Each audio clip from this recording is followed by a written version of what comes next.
Hi everyone, this is your lecture on the anatomy of the eye. This is going to be a great visual for you guys to study. The eye is rather simple until we get to the area of the retina, and that's where it's going to start to become a little more complex, but not greatly. There's fewer structures to learn here than what we had in the brain anatomy, but it's still very important that you understand what each of these structures' purpose is, so you need to know their function. The first structure that we'll talk about is the cornea. The cornea is a clear protective structure on the outside of the eye. Those of you who wear contacts, you put your lens directly on your cornea. The cornea is highly sensitive. Anytime material, even a stray eyelash, hits your cornea, it can feel really painful, and that's a protective measure. It's highly sensitive, so that way we know to close our eyes if debris gets in there. It's clear because light waves need to pass through. The pupil is going to essentially just be a hole. It's the black part of your eye. But what it is an empty space. That empty space is made either larger or smaller by your iris. Your iris is going to be a band of muscles that either will expand or constrict depending on how much light there is. In highlight conditions, you are going to constrict the amount of light coming into your eye so you don't blind yourself. And in low light conditions, your pupil is going to look huge because your iris is essentially going to allow as much light in. And then the lens is going to come behind all of these. So the lens is really a flexible structure that allows itself to go fat or thin. We'll talk about this term accommodation here in a moment. That allows you to focus. So if you've ever looked at people who wear glasses, the lens of their glasses could be really thick or it could be thinned, but the entire purpose of the lens of glasses or even the lens in your eyes is to change its body shape to ensure that light waves are focusing on the best location in the back of the eye. Here's the term accommodation. And when we look at this visual in class, it will be a little bit easier, but accommodation is the process by which your lens changes its body shape. And so when things are far, far, far away, it's going to thin itself out. And the entire idea is if you track those red lines, you want your visual image to land on an area of your eye called the fovea. The fovea is essentially a place on your retina that has the best visual acuity. It's your clearest vision. So when we talk about things like foveal vision, we're talking about clear vision because it's literally everything is in high def. It's where you see best. When we look at things that are really, really close up, you see that your lens gets a little bit fatter. And all this is these muscles that hold your lens in place, stretch it thin, let it relax and go back to kind of more of a thicker or a fatter state. And it really does help with the acuity or the sharpness of vision, and it pushes the image to the correct place on our retina. When there are problems with accommodation or problems with lens curvature and some other issues, you may have people say that they're nearsighted or farsighted.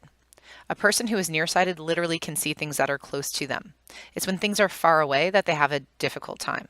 And the same is true for people who are farsighted. They have clear vision for things that are far away, but they have a harder time with objects that are close up.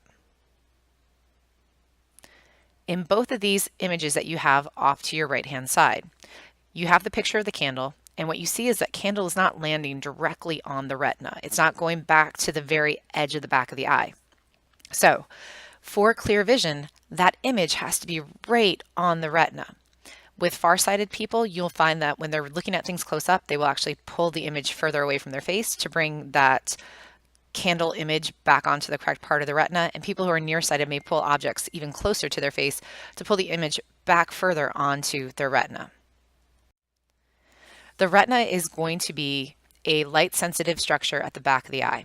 Now, we're kind of a strange animal because the way our retina is set up in the 3 layers, we are stuck with a blind spot.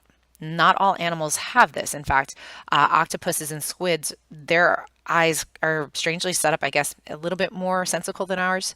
But what this structure does is this is what allows you to convert a light energy, a light wave into a neural message. And that's where we're really going to get talking about the eye in class.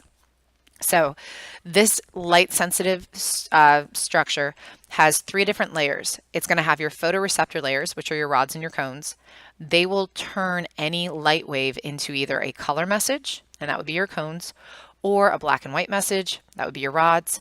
They'll deal with clarity, which would be your cones, and motion, which would be your rods. Those cells will actually take a light wave and do what's called phototransduction. They will turn it into a neural message.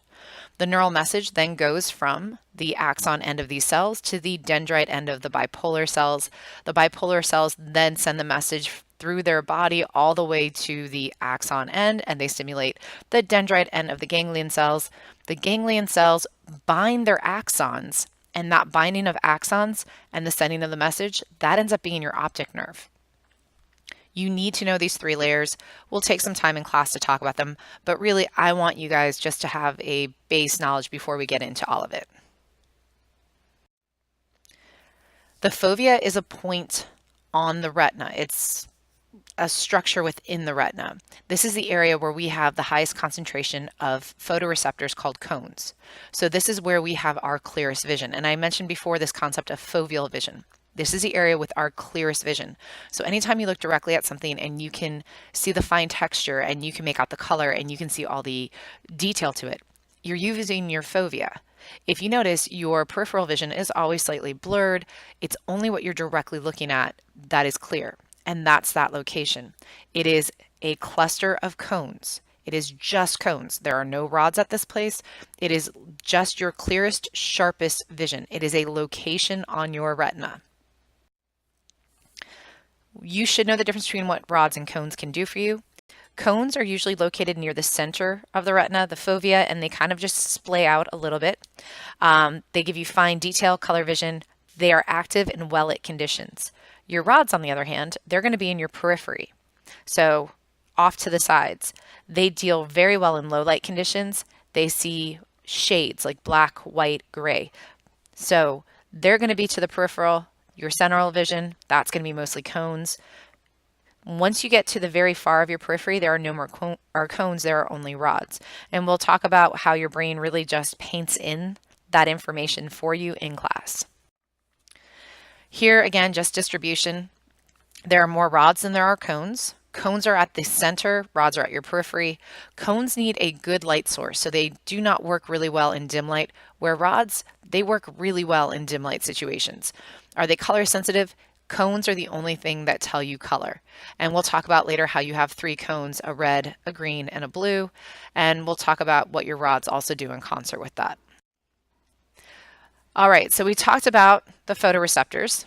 The next one is your bipolar layer, and they're going to receive messages and transmit them to the ganglion layer. The ganglion layer forms your optic nerve. So just a repeat of what we talked about before. The optic nerve is going to be made up of the axon ends of the ganglion cells. The way that the eye is structured, when the optic nerve exits the back of the eye, there can be no photoreceptor cells there. Because there are no photoreceptor cells, that means that there is absolutely no vision at that point. So we all have a blind spot in our eyes, an area where we cannot see. We don't see this because we use 2 eyes and our brain just fills in the missing information for us. We'll play with a little blind spot activity in class. Once all this information leaves through the optic nerve, it's going to cross over at the optic chiasm. And this is our last little bit. So all that information from your eyes crosses over at the optic chiasm. It then gets projected to the thalamus. You have a left and a right thalamus. The thalamus registers that what they have received is stimulation that should be a visual message. So it is a nerve impulse that is visually based, and it sends it back to the visual cortex. The visual cortex will then start to piece together the information. This is everything that you need to know for the anatomy of the eye.